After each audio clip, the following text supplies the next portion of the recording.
Hi, I am so excited that you're back to hear how Christy Demetrakis wraps up her art of conquering fear, sharing with us what the T in the acronym ART stands for. I'm your host, Maria Tomas Keegan, and this subject of conquering fear is near and dear to my heart because I have struggled with fear many times in my life, and my clients do too. That's why Christy is here, to help us find ways to deal with the fears we face every day. So far in this series of chats, Christy has introduced to us her concept of the art of conquering fear. So if you've missed the first 3 short videos, I invite you to watch them. You can go to my website and catch the ones you've missed. The art of conquering fear. The A in the acronym ART represents acknowledging, and the R stands for root cause. And today, Christy is going to share what the T means. Hello, Christy. Hello, Maria. So please reveal to us, what does the T stand for? The great reveal. The T is all about taking action. So we talked about faith to conquer fear, and conquering is an action verb. Yes, it's an action word. And so the T is all about taking action because that is the next step after you've acknowledged you have fear, you understand the root causes of those fears. The next logical step is to do something about it.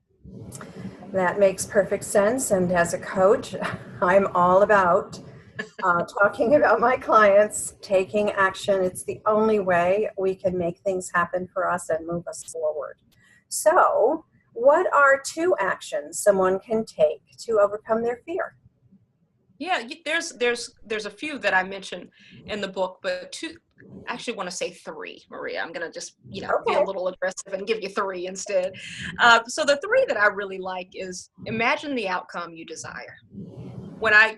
In the last video, I talked about the conference that I hosted and the fear that I had leading up to that conference. And one of the things I had to think about all the while that I was afraid and fearful about whether people were going to show up for that conference is I was already picturing in my mind what a successful day would look like.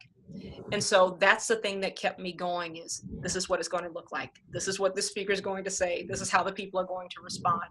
And so imagining the outcome you desire is certainly one step to consider, or one action step to consider. Another one is don't let the momentum subside.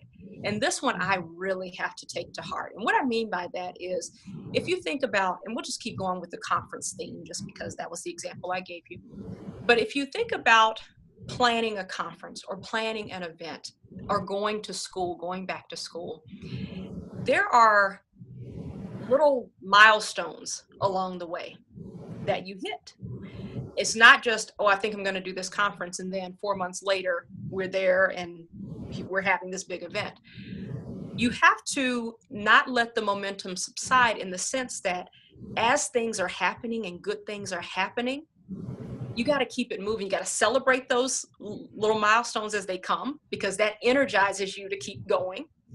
And I say this is a challenge for me because I tend to just look at the end goal and all the milestones. I go, yep, okay, yep, on to the next. Okay, yeah, okay, that's good, but let's keep moving, right? I'm so far picture, end result oriented that I forget to, look at those individual steps and celebrate those. And then let those fuel my momentum so I don't get discouraged. Because anytime you're trying to conquer fear or accomplish anything big, as you know, there will be great things that happen and there will be some major setbacks. Mm-hmm. And what happens when you let those setbacks become bigger than the milestones, you stop, you quit. That is not what we want to do. So we don't want to let that momentum subside. Once you start the ball rolling, once you start to take action, keep going. Just keep going. And then the third bonus one I'm going to give you is surrounding yourself with people who support you. And that probably should have been the first one I said because it is so, so important. And I know everybody does not have the benefit of a supportive husband or a supportive spouse or, a good friend that kind of helps them get through things. But somebody, whether they're related to you or not, will help to support your ideas. But what comes with that is you have to tell people. So people can't support you if they don't know what it is you're trying to do. And this is a lot of what fear is about. It's a lot of what your dreams and your goals and your visions are about as well. When you think about, nobody supports my dreams. Well, have you told anybody what your dream is? And many times we're afraid to tell someone, because that gets back to those fear statements I said earlier, because now you have an accountability partner, somebody who's going to be asking you questions. And we don't want that either, because then we actually have to do something. So, it's all about surrounding yourself with people who encourage you and support you, whether that's a spouse. I have the most supportive husband in the world. I tell him, I say, honey, there are some things that I suggested you really should say no to. You really should not. Everything I say is not a great idea, but I love him for it, because he encourages me and he pushes me. But I would encourage you to join organizations, support women's support groups, anyone that can help you to get to where you're going. So it doesn't have to look like a spouse or a friend. It can be another group of women. It can be podcasts just like this that help to support you and get you where you want to be. That's so important. It is one of the things that I talk to women about all the time. So you're right. Not all of us are fortunate to have supportive partners in life. I happen to be another one like you, who thankfully my husband is that way for me as well. But these people you mentioned, it doesn't have to be someone you are close to, right? It doesn't have to be a friend or a spouse. It could be a mentor, someone who has done what you've done, what you want to do, who can teach you how, or a coach who has taught others how to do what you want to do. It's so important to surround ourselves with support, a support network, what I like to call our personal board of directors, who can help us do what we aspire to do and do what we envision we want to do. It's so important, so important. I just love, I love all of your actions that you've suggested here. So can you tell me what would be the most important factor in overcoming fear? In my opinion, the most important factor is having the desire to overcome it. You have to want to. Yeah. You have to realize that there is an issue, that there is a barrier that is keeping you from doing whatever that thing is that you're not doing.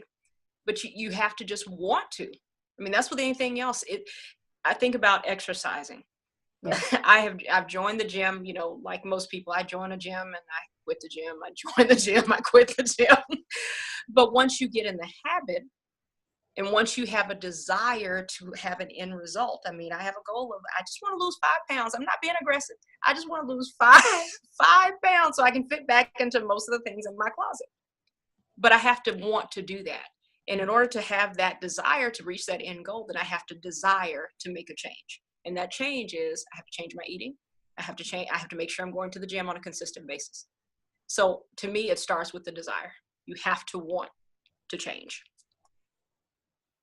That's so important. That's so, that's an insight that not everyone thinks about. Having the desire is more than wishing and wanting and making New Year's resolutions, right? You really have to have the desire, deep desire, to make the change happen, and then you need to move toward it. So I love the fact that you've written 2 books about conquering fear, and most importantly, using faith to assist in the act and the art of conquering fear. Christy, thank you so much for joining us. Thank you so much. I appreciate the time, and always I'm happy to share this message, because I do believe it is so, so important for people. Yeah, I agree. Your personal story has been very powerful. You've shared some great examples of how this journey worked for you. And although fear can stop us in our tracks if we let it, you've offered us a simple way to think differently about our fears and simple steps so we can take action to conquer them. So thank you so much. And if anyone wants to read a chapter of Christy's book, she's very generously offered a free peek to all of you. It's called Faith to Conquer Fear, The Journey. And to request it, take note of the link at the bottom of this screen and or click on it in the description below the video. You're going to love it like I did. Thank you, Christy. You're very welcome. I'm Maria Tomas Keegan. Till next time.